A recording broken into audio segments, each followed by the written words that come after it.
Hi everyone. So again welcome you all to my YouTube channel law की पढ़ाई। पिछली class में हम लोगों ने प्रियम्बल डिस्कस किया था, राइट। मैंने उसके बारे में आपसे बहुत सारी चीज़ें डिस्कस तो नहीं की थी, लेकिन हाँ थोड़ी थोड़ी चीज़ें डिस्कस की थी। आप मेरा वो वीडियो जाके देख सकते हैं। आज मैं आपसे ना प्रियम्बल के बारे में इम्पॉर्टेंट चीज़ें डिस्कस करने वाली हूँ, जैसे इम्पॉर्टेंट केसेस प्रियम्बल से रिलेटेड प्लस प्रियम्बल का पर्पस क्या है। ये दोनों चीज़ें आज के वीडियो में डिस्कस करूँगी और इसके नेक्स्ट वीडियो में मैं आपसे डिस्कस करूँगी कि प्रियम्बल के बेसिकली ऑब्जेक्टिव्स क्या हैं, प्लस क्या हम प्रियम्बल को अमेंड कर सकते हैं। जैसे हम नॉर्मल आर्टिकल्स को अमेंड करते हैं कॉन्स्टिट्यूशन के, वैसे क्या हम प्रियम्बल को अमेंड कर सकते हैं। एंड मेरी जो इसके बाद वाली वीडियो आएगी उसमें आएगा about the 42nd amendment of the constitution which was related to preamble. उसमें प्रियम्बल को अमेंड किया, क्या उसमें चीज़ें निकल के आई, वो सब मैं डिस्कस करूँगी। बट आज मैं आपसे डिस्कस करने वाली हूँ इम्पॉर्टेंट चीज़ें, इम्पॉर्टेंट केसेस जो प्रियम्बल से रिलेटेड है, प्लस प्रियम्बल का पर्पस क्या है। तो एंड तक बने रहिए ताकि आपको क्रिस्टल क्लियर हो सके दिमाग में जो भी मैं पढ़ा रही हूँ उसके बारे में, ठीक है। अगर आपने मेरे वीडियो को लाइक शेयर एंड सब्सक्राइब नहीं किया है तो प्लीज़ कर लीजिए। So let's get started. Preamble में सबसे पहला केस है IC Golaknath versus state of Punjab. ये केस है 1967 का। इस केस में सुब्बाराव चीफ जस्टिस ने क्या कहा था, उन्होंने कहा था प्रियम्बल जो है ना वो बेसिक ऑब्जेक्टिव सेट करता है जो लेजिस्लेचर होती है वो इंटेंट करती है लॉ बनाने के टाइम पे। मतलब जब वो लॉ बना रहे हैं लेजिस्लेचर में, जब लॉ बनाया जाता है तो उनके कुछ ऑब्जेक्टिव्स होते हैं, उनके कुछ गोल्स होते हैं। तो वो अपने गोल्स क्या चीज़ सामने रख के तय करते हैं, प्रियम्बल, राइट। क्यों? क्योंकि हमारी सोसाइटी को ना कॉन्स्टिट्यूशन के हिसाब से हमें चलाना है। कॉन्स्टिट्यूशन मैंने आपको पहले वाले वीडियो में भी बोला था कि हमारे लिए कॉन्स्टिट्यूशन एक ग्रंथ है। जैसे इम्पॉर्टेंट ग्रंथ होते हैं जैसे भगवद गीता, बाइबल, कुरान, वैसे ही लॉ की अगर बात करें, इंडियन लॉ की बात करें, तो हमारा ग्रंथ है कॉन्स्टिट्यूशन। हमें चलना है कॉन्स्टिट्यूशन के हिसाब से। इसीलिए जितने भी लेजिस्लेचर्स हैं उनका इंटेंशन क्या होता है लॉ बनाने से पहले, प्रियम्बल में जितनी चीज़ें दी हुई हैं ना उन्हीं में से वो कुछ चीज़ें लेते हैं इंटेंशन के तौर पे एंड वो लॉस बना देते हैं। It can be very well said that the preamble sets out the main objectives which the legislation intends to achieve, right? ये बोला गया था IC Golaknath versus state of Punjab के केस में, ठीक है। बेरोबरी का केस देखते हैं, एक बहुत ज़्यादा इंपॉर्टेंट लैंडमार्क केस है। ये जो मैं केसेस बोल रही हूँ ना प्लीज़ इनको याद रखिएगा क्योंकि एग्जाम में पूछे जाते हैं। बेरोबरी केस था 1960 का।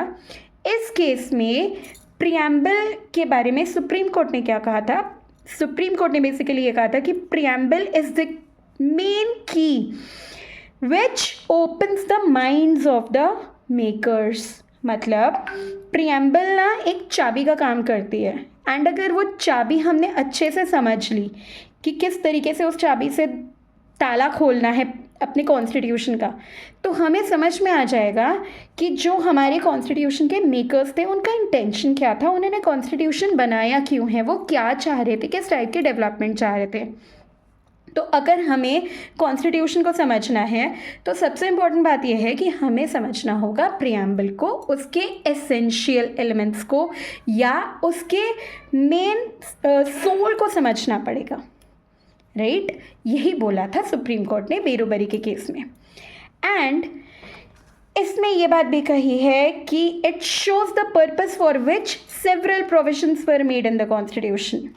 मतलब प्रियम्बल जो है ना वो ये भी बताता है कि हमारे कॉन्स्टिट्यूशन में इतने सारे प्रोविजंस, इतने सारे आर्टिकल्स डालने का रीज़न क्या है, ठीक है। प्लस और बेरोबरी केस में इम्पॉर्टेंट बात क्या कही है पता है, इसमें ये बोला है कि कॉन्स्टिट्यूशन का जो प्रियम्बल है उसको कभी भी हम सोर्स ऑफ इंडियन कॉन्स्टिट्यूशन नहीं मानेंगे।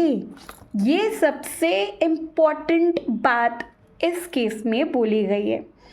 लेकिन इसके बाद आता है Keshavananda Bharati versus state of Kerala 1973 का। ये तो बहुत ज़्यादा इंपॉर्टेंट केस है, लैंडमार्क जजमेंट है ये। इसमें केशवानंदा भारती केस में सुप्रीम कोर्ट ने बेरोबरी केस के जजमेंट को रिवर्स कर दिया, राइट। और इस केस में ये बोला है कि प्रियम्बल, मतलब केशवानंदा भारती केस में ये बोला गया है कि जो प्रियम्बल है ना, वो heart and soul of the Indian constitution है, वो बहुत इंपॉर्टेंट पार्ट है इंडियन कॉन्स्टिट्यूशन का। एंड बेसिकली इसको भी अमेंड किया जा सकता है अंडर आर्टिकल 368। ये बात बोली गई थी Keshavananda Bharati versus state of Kerala 1973 के केस में। चलिए, ये तीनों केसेस मैंने आपको बता दिए। इसके बाद बात करते हैं purple of the preamble. Preamble का बेसिकली क्या पर्पस है, राइट। सबसे पहले प्रियम्बल ये बताता है कि वो आया कहाँ से है। आपने कभी नोटिस किया है प्रियम्बल की शुरुआत कहाँ से होती है? We the people of India, right. मतलब प्रियम्बल का सोर्स क्या है? हम लोग, हम इंडियन सिटीजन्स, हम प्रियम्बल का मोस्ट इम्पॉर्टेंट सोर्स हैं। दूसरा, उसमें प्रियम्बल में ऐसे वर्ड्स हैं ना जिनसे रिलेटेड क्लॉजेस, जिनसे रिलेटेड आर्टिकल्स कॉन्स्टिट्यूशन में बने हैं, जिनसे रिलेटेड क्लॉजेस लॉज में बने गए हैं, बाकी के लॉज में बने गए हैं, प्लस जो एक्चुअली इफेक्ट में हैं। प्रियम्बल में ऐसे वर्ड्स हैं जो एक्चुअली इफेक्ट में हैं, राइट। वो एक्चुअली एग्जिस्ट करते हैं, प्रैक्टिकल लाइफ में एग्जिस्ट करते हैं, जैसे डेमोक्रेसी, लिबर्टी, इक्वालिटी, फ्रैटर्निटी, ये सारी चीज़ें एक्चुअली एग्जिस्ट करती हैं। तो प्रियम्बल में वो सारे वर्ड्स को यूज़ किया है जो एक्चुअली इन एग्जिस्टेंस हैं लॉज में एंड प्रैक्टिकल लाइफ में। थर्ड, कॉन्स्टिट्यूशन का इंट्रोडक्शन बताते हैं। फोर्थ, वो राइट्स और फ्रीडम्स की बात करता है। जो प्रियम्बल होता है ना, राइट्स और फ्रीडम्स की बात करता है, जो कि श्योरिटी के साथ इंडियन सिटीजन्स के पास होता ही होता है, दिया ही हुआ है, ऐसे राइट्स, ऐसे freedoms, okay. And last but not the least, वो ये भी बताता है कि गवर्नमेंट किस तरीके की होनी चाहिए। हमें फ्रीडम्स दे दिए, अग्रीड, लेकिन गवर्नमेंट की भी तो बात कहीं ना कहीं होनी चाहिए ना। तो यहाँ पे गवर्नमेंट किस तरीके की होनी चाहिए, किस तरीके की पॉलिसीज़ होनी चाहिए, राइट। ये सारी चीज़ें भी प्रियम्बल हमें बताता है। और प्रियम्बल का मेन पर्पस ये है कि वो हमें बताए कि गवर्नमेंट कैसे होनी चाहिए, पॉलिसीज़ किस तरीके की बननी चाहिए, ओके। तो चलिए, मिलती हूँ अपने नेक्स्ट वीडियो में। टिल देन, जितना मैंने बताया उसके नोट्स बना लीजिए। मैंने काफ़ी धीरे धीरे एक्सप्लेन किया है, सो दैट आप साथ के साथ में ही नोट्स बनाते चले। चलिए, मिलती हूँ अपने नेक्स्ट वीडियो में। Don't forget to like, share and subscribe to my YouTube channel, and don't forget to ask me your doubts in the comment section down below. Okay, bye, take care.